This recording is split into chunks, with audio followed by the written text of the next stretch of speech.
Hello, this is Joe Peters. Welcome to MOMFIT with Joe Peters, and also welcome to the Spanglish World Network and the Herd Network on Single TV channels 250 and 251.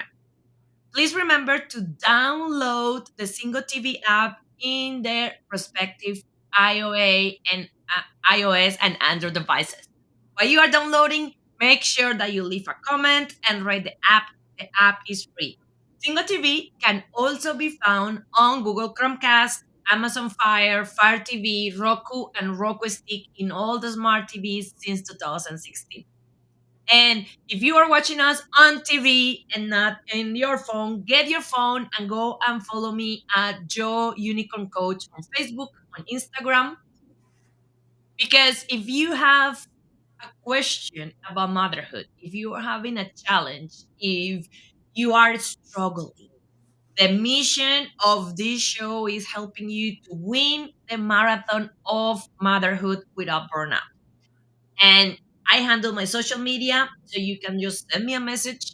And then if I cannot help you personally, I will find an expert like Sammy that will come here and we will chat about it because it requires a village.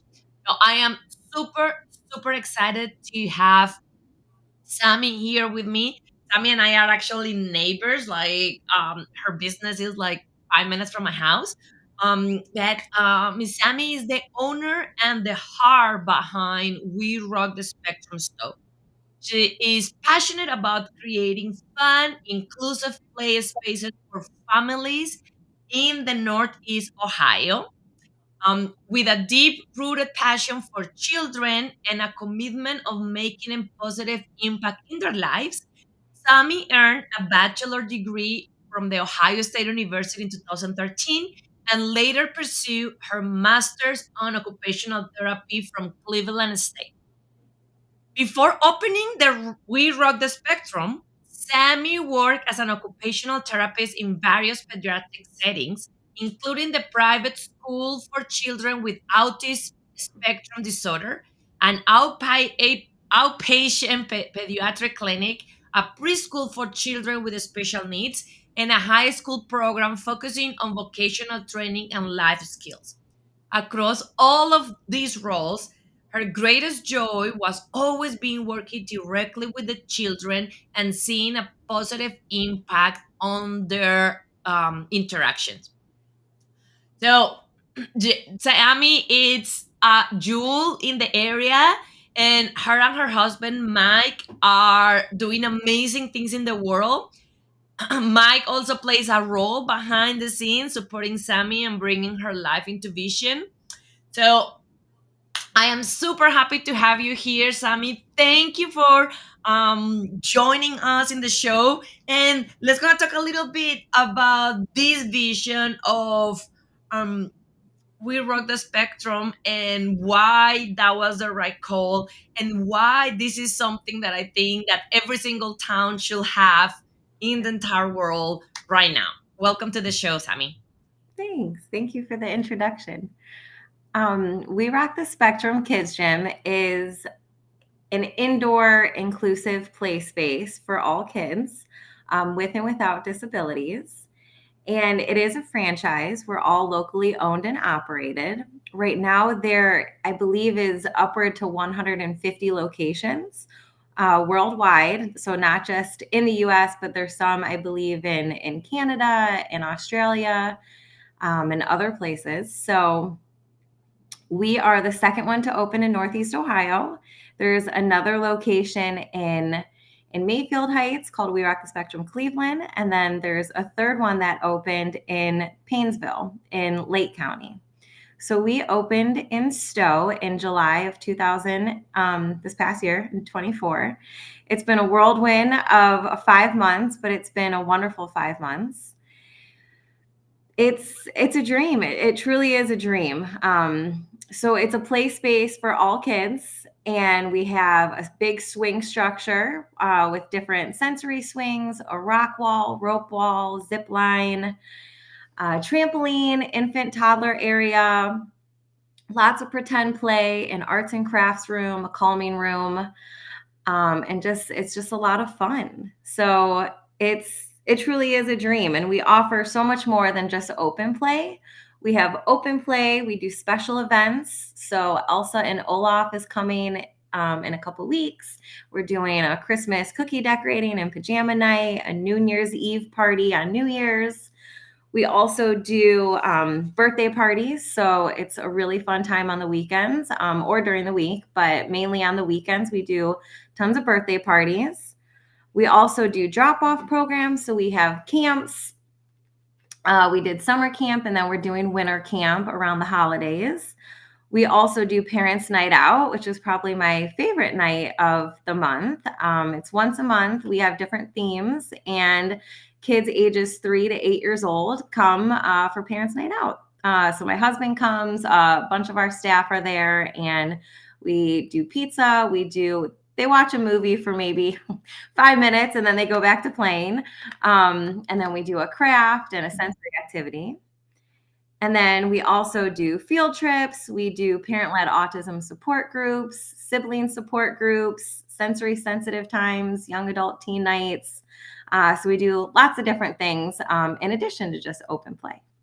So let's gonna talk a little bit about why this is a need and why it's so important, because I love how you were saying, and I remember seeing this before until we rock the spectrum, saying like, oh, this is just for kids on the spectrum.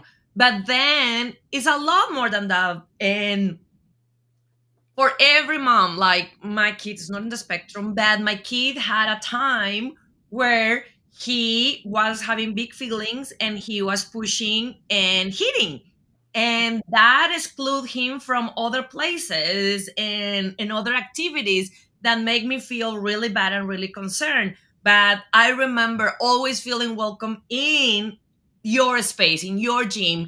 And it's a mix. So let's gonna talk a little bit about why this is important, not only for the children that have any kind of disability or that are divergent, but also for the parents and also for the other kids that are allowed to go there in a safe environment for that awareness of diversity and inclusion into growing up.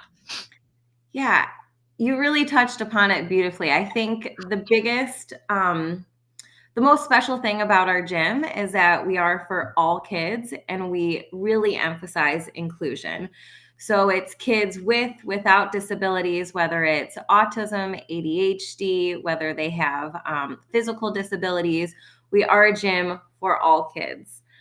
I think it's important to normalize kids with and without disabilities playing together, because I'm in my 30s, and when I went to school, the kids it's very sad, but the kids who had any type of disabilities, they were in their own wing in our high school, and we saw them maybe periodically walking through the hallways. But there wasn't a big emphasis on inclusion, integrating them into the general education classrooms and playing with neurotypical kids. So I just think it's so important that at We Rock the Spectrum, we're for all kids. And it's normalizing kids who may look different than your child, just all playing together. So we have tons of sensory equipment, all purposeful toys in the gym. And kids who receive therapies, these are a lot of pieces of equipment and toys that they would use in therapy,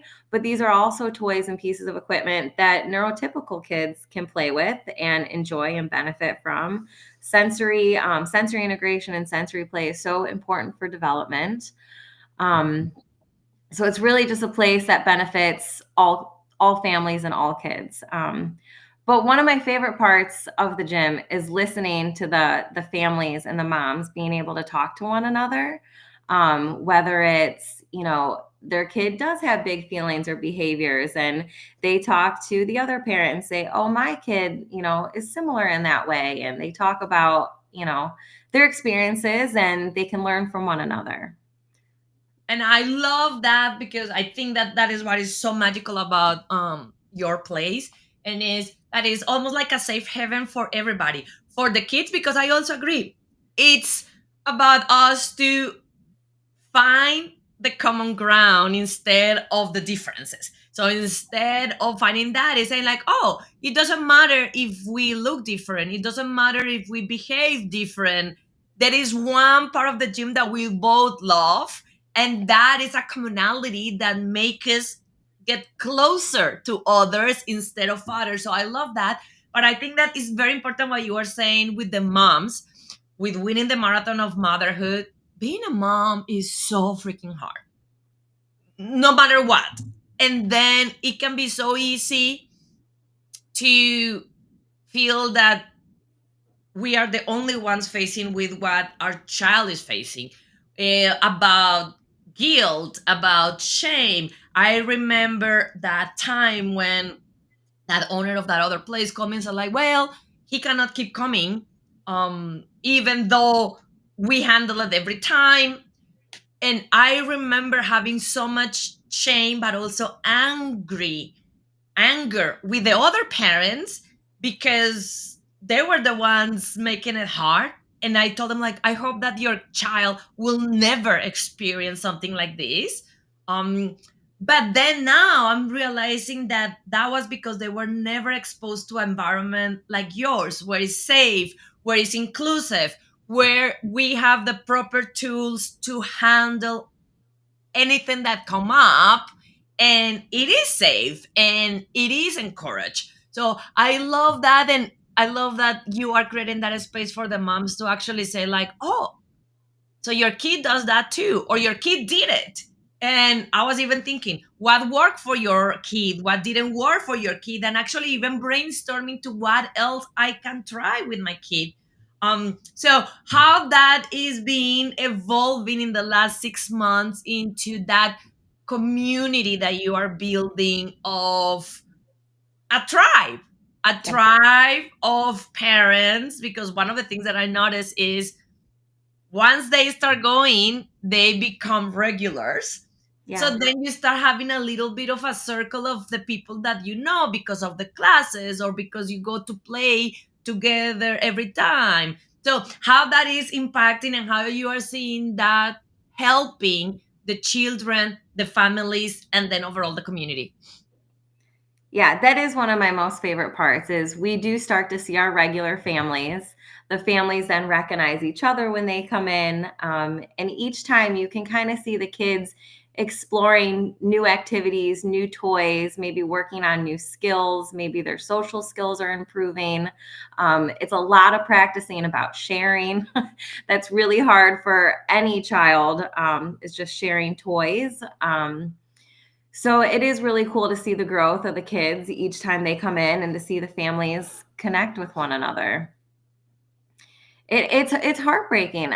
That is one of the reasons I opened the gym, because when I was working in the schools, the families would often ask, "What are some fun activities that we can do outside of the school setting, outside of therapy, that's sensory friendly, safe for my kids?" Um, and I hear a lot of stories about they go to other play places. There's some phenomenal play places in Northeast Ohio, and a lot of them are really large and multi-storied. They have to climb up things and slide down. And, a lot of times I hear the family saying, the kids either overstimulated, there's, too big of crowds, it's too much for them, or they can't go on these pieces of equipment independently. So the families have to go up there. Even I took a little girl that I babysat for to a play place, and she definitely got really overstimulated, and she felt stuck when she was high up on a piece of equipment. And I couldn't fit up there. And I told her, I'm not getting up there. So I had to coach her on how to get down. And it definitely worked out. But for other families, it could be a lot of these different play places. So our place is it's small enough where you can see your kid from everywhere within there. Um, and it's comfortable, and families feel safe, and there's a gate at the front. We have an emergency exit door with an alarm, so everything, you can see your kid from everywhere within there, and it's just very comfortable and safe for the families. Another thing that I love because is that empathy of that overstimulation. Because if you have a kid, I overstimulate, and my kid overstimulate. If you have a kid that overstimulate, you know that after they reach that peak, Yeah. you are screwed for a long time because it take a long time for us to get back into a reset. I actually remember the first time that I went to Disney. Like after 3 hours in Disney, I literally had to go to a corner, get like crawl like in a ball, close my ears, close my eyes, and start breathing because I felt that I was going to die. And I was a grown up. So it's very nice to have that space where you don't have to compromise. Having fun doesn't mean that then my kid is going to be overstimulated and have a really hard time for hours, but I can have fun in a place that is supportive of my kid needs.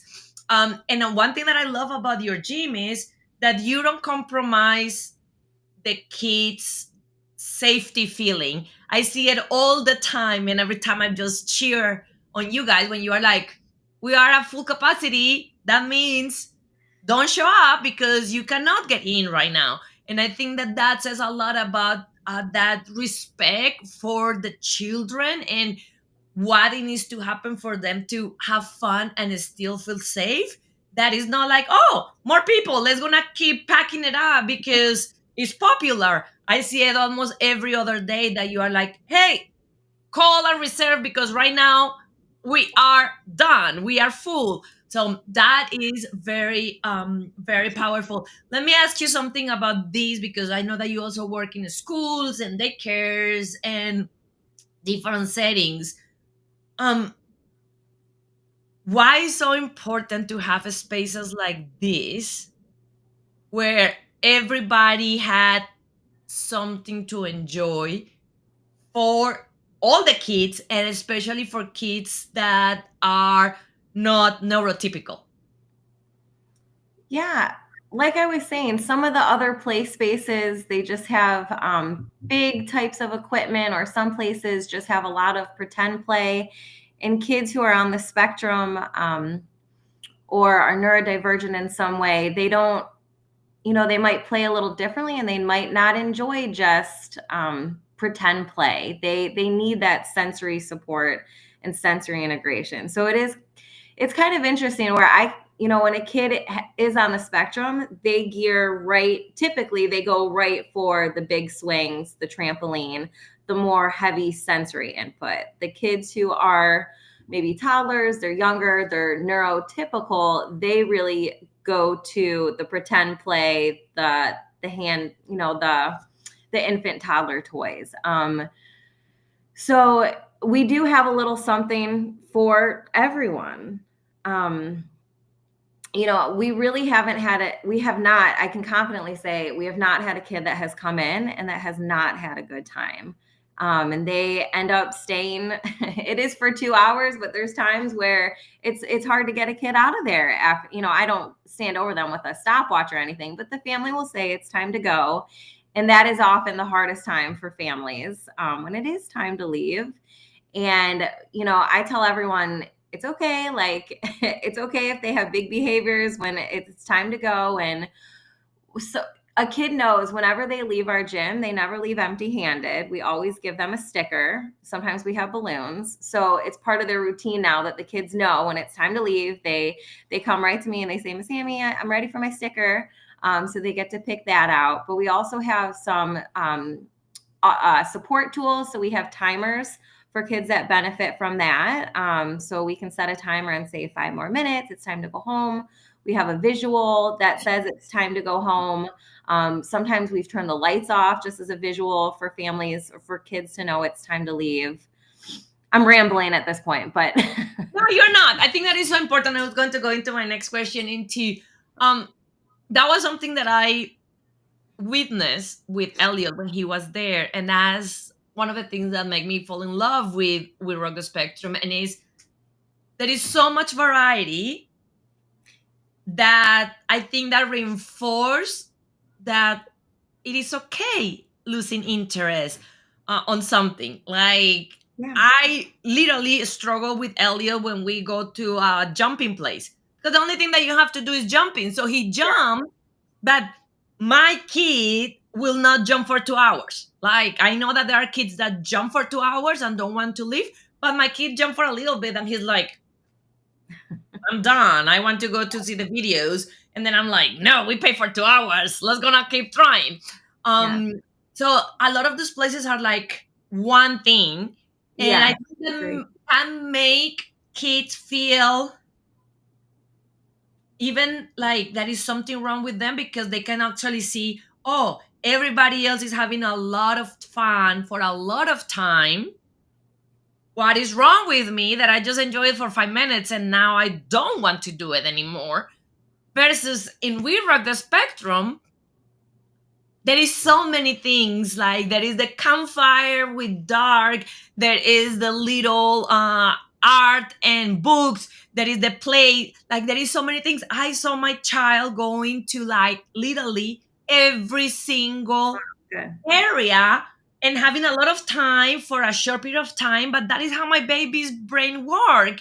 And I was so excited to see that he was supported into that mixing and not having to be forced into, oh, I'm done with the swing, but there is nothing but other swings, so I guess that I need to figure out how to keep having fun with the swing.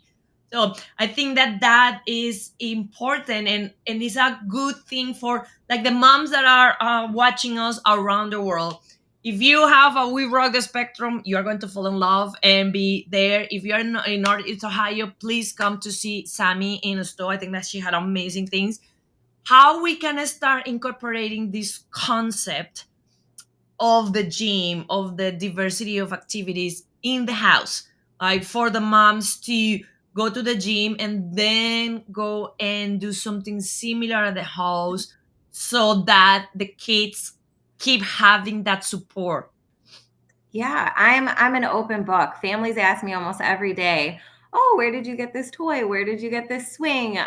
Truly almost every day. And I'm an open book. I'm happy to tell families, where I purchased anything. And I think it's so cool that instead of families spending all this money on a swing or a piece of sensory equipment that they think their kid might enjoy, and then they don't enjoy it. So I think it's so nice that they can come here, they can test out our equipment first, and then if it's something that the kid really enjoys and benefits and seems regulated from, then they can buy it for themselves at their house.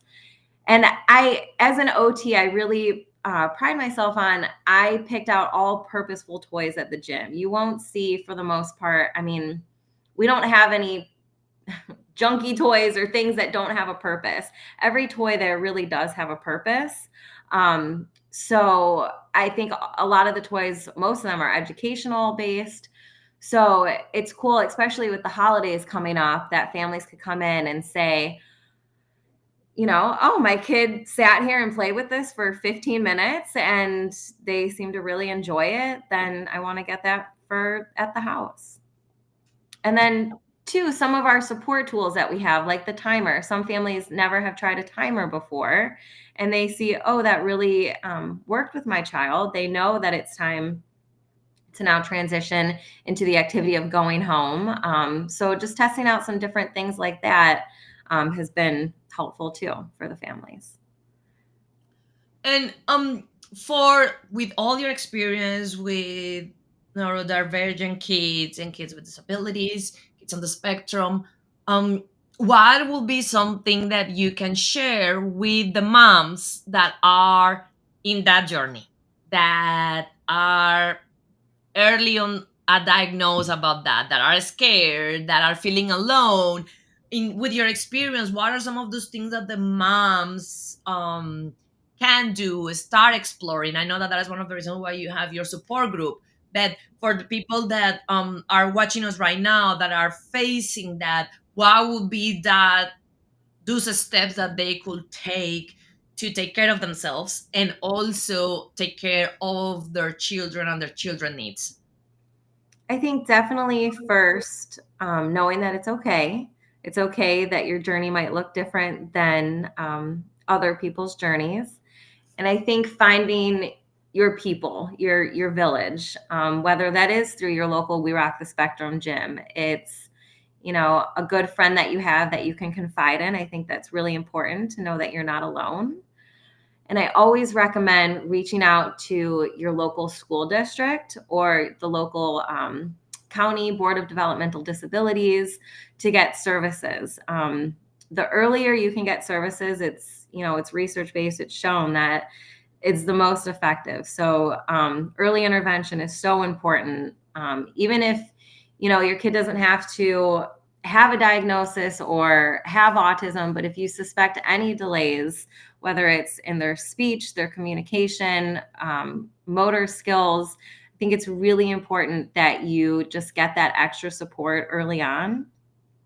But definitely finding your people. I like to think that a lot of people find their community within We Rock the Spectrum, and I hear them talking about where their child goes to therapy, where they go to story time outside of the gym, and just communicating in that way is really important, just to know you're not alone. And that, I really have learned from families that you are your child's biggest advocate.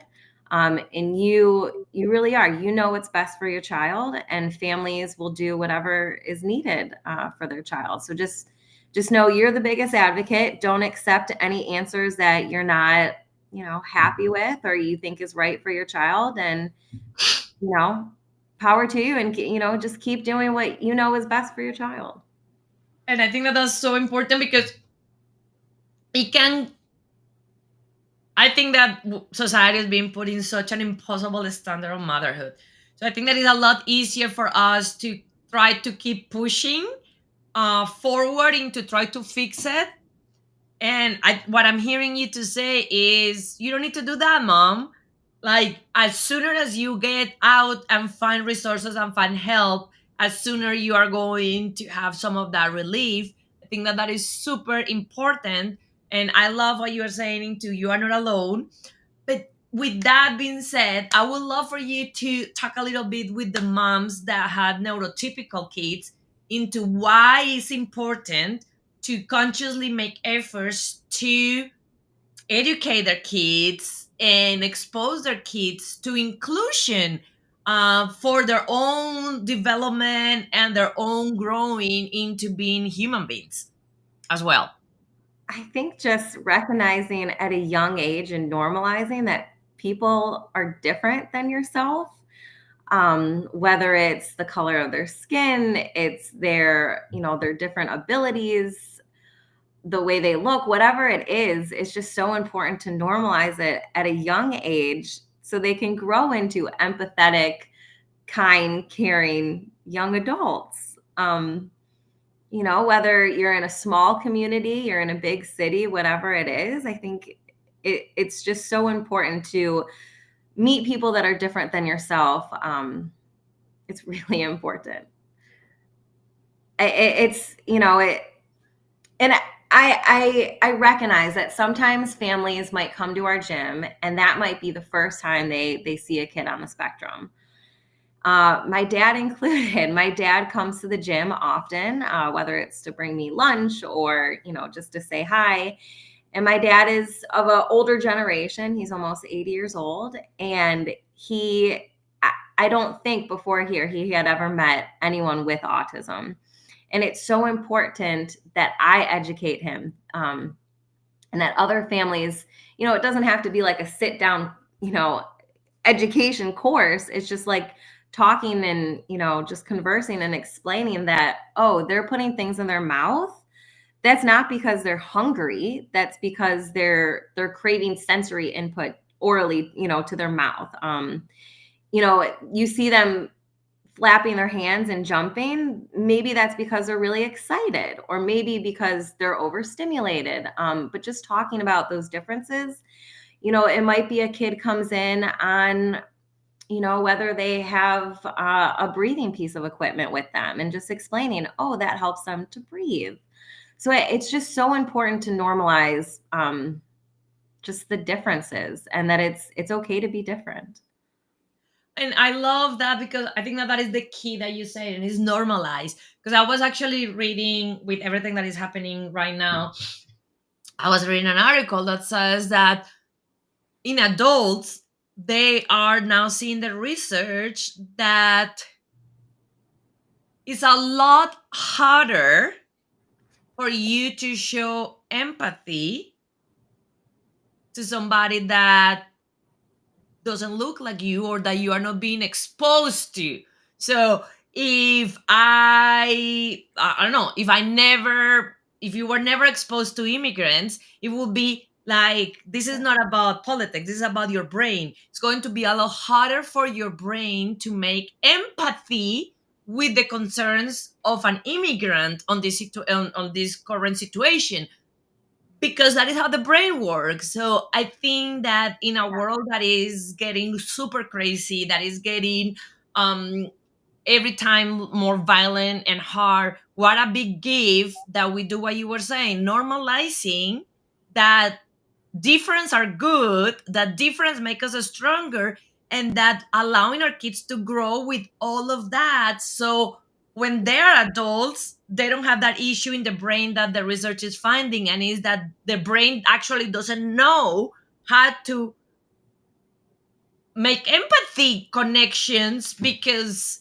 it's almost like, I don't know if you hear this, but I hear this and I love it, that says that when Spain boats came to Latin America for the first time, it took weeks to the Indians to actually see the boats. The boats were there, but because they never saw a boat before, their brain was not processing the image until several days, several weeks. And I think that is part of that, is if we don't have it in our brain that it's okay if you have a breathing mechanism, we still can be friends and we still can have fun, and I don't have to be afraid to interact with you because you have that weird thing, as easier will be for me later on to have those connections. What do you think about that? It's like completely crazy. No, I you that I didn't know necessarily about that research about empathy, but it makes complete sense. I can't even it's hard for me to imagine someone that isn't empathetic, just because I am so empathetic. My mom is a nurse, worked with cancer patients and patients that were ill. So that was just normal for me to see people that were, I don't know, unhealthy or different. Um, but I look at my dad, who's almost 80, had never met someone with autism, and he just didn't understand. And I'm like, how do you not understand? And I've been around kids with disabilities my whole professional career, so it is so just regular to me. But I could see how it would be shocking to me, whether it was, someone of a different nationality that they've never seen and they're older, or it's someone who is on a breathing mechanism or whatever it is. It could be shocking. But just if you see it as a kid and you grow up with people that are different, it just becomes part of who you are. You don't think twice of it, and it is what it's just part of who you are. It's, you don't think twice about someone because their skin looks different, or I mean, easier said than done, but it's just normalizing that at a young age is really important, so they could grow into just good people. And I think that especially now is so needed around the world, because we are into such a horrible age of us versus them. And I think that is what We Rock the Spectrum does, is creating this safe bubble where it's like we are all welcome, we are all accepted, we are all okay. We don't have like labels or things and to right wrong. And then that is, you are being keep using this word over and over and over during the interview. Normalize, Yeah. normalize that. And that is why I love We Rock the Spectrum. And that is why, for example, when I was looking for a school for my son, that was huge, because there was a lot of schools that I got in, and there was zero diversity or inclusion. All the kids look the same. And then I was like, okay, if you grow up like that for 12 years, now the school that he is right now is so diverse. He had in his own class, there is at least three or four different races and ethnicities. And I think that that is what you are saying, is normalize that we are diverse, that we are a complex humanity world. And I love, because this is something else that I want to touch base with you, and is based on each person life and situations, we develop different set of skills that then I believe that can complement, and we can learn from each other, because there are things that I never developed because I just didn't have to. Like, for example, the person with the mask, the kid with the mask, they will have to develop some kind of skills into moving with that in their face and being more aware of their space. That for a kid that doesn't have it will not be, but then interacting will allow that awareness and that transfer of knowledge that I think that is so valuable as they grow up.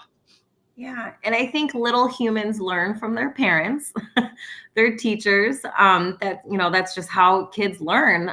They need to be shown, have a good role model. And we've had a few instances, I'd say two, where an adult, a parent of a kid who was neurotypical, came up to me and they asked how they handle a certain situation with a kid on the spectrum. It often is around sharing at the gym. And, me just educating the parent and maybe why the kid acted the way they did. And then the parent of the child who's neurotypical talking to the parent of the child with autism, and then they create that understanding that then the parent can share, and integrate into their child's life. I think it really, you need to normalize it for kids being around people that are different, but as hard as it is, I think the parents and adults need to recognize that people are different as well, so they can you know help their little ones. And I love that, because that is such a big taboo, and I'm being cutting myself with Elliot into that back and forth, because also how we were grow, and to that is something that a lot of parents of neurotypical kids feel uncomfortable with and don't know how to handle it. So it's more like, oh, don't look, or don't ask, because like I don't want to make you feel uncomfortable. I don't want to acknowledge that. But what I'm hearing you to say is parents will be happy, and if you are in a place like We Rock the Spectrum, the staff will be happy to walk you through what is going on, so that you're going to be like, ah, Yeah. now makes sense, instead of trying to be like the outrage, putting your head on the sand and pretending that nothing is happening, and just move fast and let's gonna keep moving or going to the next thing. So tell me a little bit about that experience. Into it is okay to always ask. It is okay to acknowledge the difference when we are talking more about parents and moms. We talk a lot about kids, but now about moms and parents. What is, I don't know, I know that is not a one recipe, but what are some of the best ways to, with kindness, with love, with respect, acknowledge it and be curious about understanding and learning, and how we can support? I think you just said it, with kindness, understanding, learning, love, and just being the willingness to be open and to learn. Um, I think you just said it. Instead of brushing something under the rug, or not addressing it, I think it is important to kindly question, be open to learning. I just think that that really is the most important thing. And with the neuro diverse kids and families, Yeah. how do we build that normalizing verbally? Like, if we are in the gym, I think that is a lot easier, because we are all in that safest place and everybody is Yeah. playing and having fun.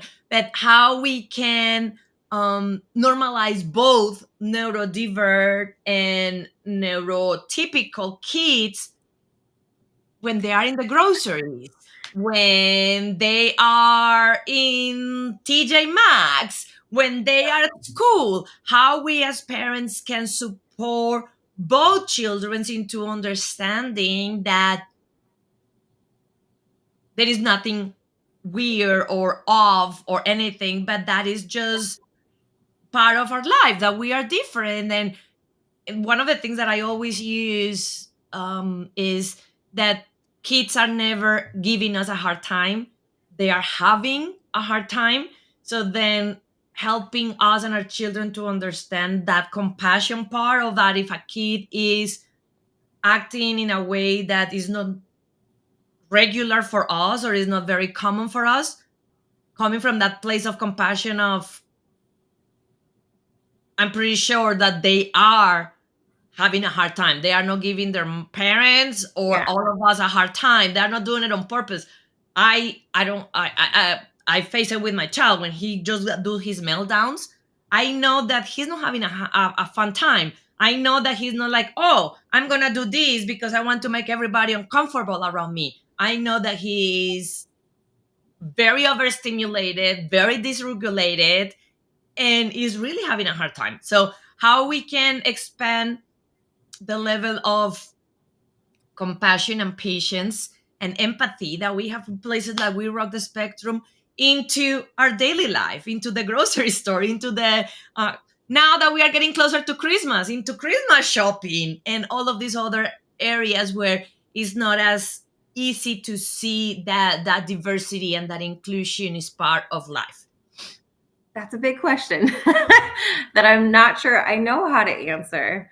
But I do think it is important to practice, these skills, seeing kids having different behaviors, whether it is at school, at We Rock the Spectrum.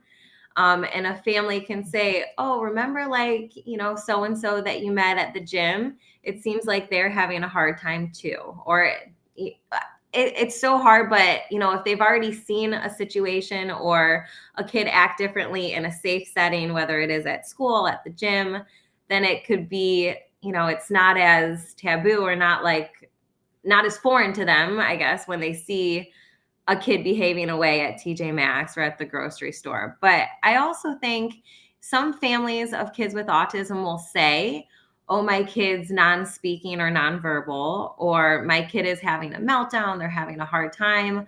Other families, it's their prerogative, it's totally up to them whether they want to disclose that information or they don't want to disclose that information. No, it's no one's business. But if they do want to explain, my kid has autism, or my kid's having a seizure, or my kid is, having a sugar crash, whatever it is, it's up to the parent if they want to disclose that information. But I think normalizing seeing these situations in school, at the gym, it will help families when they're out in the community see these things, and understand a little bit better.